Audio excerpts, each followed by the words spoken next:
সংস্কারে আমরা যদি বললাম যে নোট অফ ডিসেন্টের কথা উল্লেখ করলাম নির্দিষ্টভাবে, অনেকে বলছেন,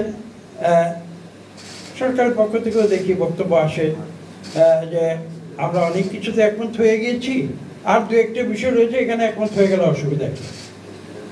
এখন আমি যদি প্রশ্নটিকে ভিন্ন দৃষ্টিভঙ্গি থেকে উপস্থাপন করি, আমি যদি বলি আমরা সবাই যদি একমত হয়ে যাব তাহলে বাকশাল কি দোষ করছে? বাকশালরা তো সবাই একমত হওয়ার কথাই বলতো। আমাদের পৃথিবীর মানুষ ভিন্ন চিন্তাধারা নিয়ে বিলিয়ন বিলিয়ন মানুষ সবাই যে একভাবে চিন্তা করবে, এটা তো কোনো স্বাভাবিক কথা, সুস্থ কথা নয়। কাজে মানুষের তো মতবিরোধ থাকবে, এবং গণতন্ত্র কিন্তু সেটাই বলে যে মেজরিটি, রুল অফ মেজরিটি। আর পিয়ার সিস্টেমে ফিরে আসি, ইউরোপে আমরা জানি ইউরোপের সমাজ ব্যবস্থা ভিন্ন, ইউরোপের মানুষের কালচার ভিন্ন, ইউরোপের ইতিহাস ভিন্ন, ইউরোপের মানুষের চিন্তাধারা ভিন্ন। সেখানে ডাইভার্সিটি রয়েছে, মাইনরিটি রয়েছে, তাদেরকে তারা বিভিন্নভাবে হয়তো চিন্তা করেছে কীভাবে সমাজের এবং রাষ্ট্রের মূল ধারায় নিয়ে আসা যায়, এবং সেজন্য কিন্তু তারা পিয়ার সিস্টেমটি ইন্ট্রোডিউস করেছে। এবং পিয়ার সিস্টেমের যে এত রকমের ভার্সন আছে, এটা একটি কোনো নির্দিষ্ট ভার্সন নয়, বিভিন্ন ভার্সনে বিভিন্ন দেশে পিয়ার সিস্টেম। আমাদের দেশে গ্রামের মানুষ এই কমপ্লিকেশনের মধ্যে তো তারা নিজেদেরকে ফিট করতে পারবে না। তারা জানতে চায় যে আমার প্রতিনিধিকে। আমাদের দেশের সমস্যাটি কি জানেন? এদেশে আমি খোলাখুলি বলছি, এদেশে একটা নর্মাল যেটা আইনসঙ্গত কাজ, সেই কাজটিও কিন্তু তদবির ছাড়া হয় না। তো তখন কি হয়? গ্রামের মানুষটি কিন্তু ঘুরে ফিরে কোথায় যাবে? সচিবের কাছে তো যেতে পারবে না, ডিসি রুমে তো ঢুকতে পারবে না, টিএনওর কাছে যাওয়া কঠিন। তখন আমাদের কাছে আসে, যেহেতু আমরা জনগণের সঙ্গে চলাফেরা করি প্রতিনিয়ত, ভাবে যে আমাদের কাছে আসলে আমরা সম্ভবত ন্যায়সঙ্গত সমস্যাটি আমরা সমাধান করে দিতে পারব।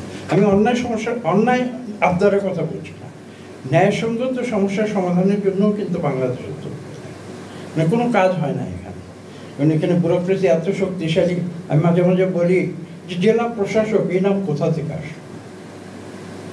জেলা প্রশাসন করবেন ব্রিটিশ আমলের যে আমাদের যে সেই যুগ ছিল, আমরা তখন বিশেষ প্রশাসন করতো, আমরা প্রশাসিত হতাম, তারা শাসক ছিল, আমরা শোষিত ছিলাম। তো সেই হিসাবে হয়তো জেলা প্রশাসক হয়। আজকে কেন জেলা প্রশাসক হবে?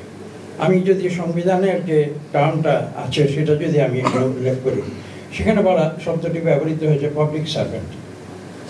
তো জেলা ডিসি সাহেব জেলা প্রশাসক কেন হবে? তিনি তো জেলা সেবক হওয়ার কথা, সেই নামটি তো আমরা ব্যবহার করি না।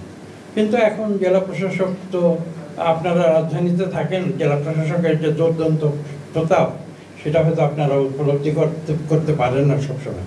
জেলা প্রশাসকের অফিসে ঢোকা এটা একটা রীতিমতো যুদ্ধমদেহী ব্যাপার, এবং তার দর্শন পাওয়া, এবং সেখানে মানুষও মনে করে তার দর্শন পেলে তারা কৃতার্থ হয়ে গেল। কারণ সেরকম একটা পরিবেশ পরিস্থিতি রাজধানীর বাইরে, রাজধানীতে তো ভিন্ন রকমের আপনারা জানবেন।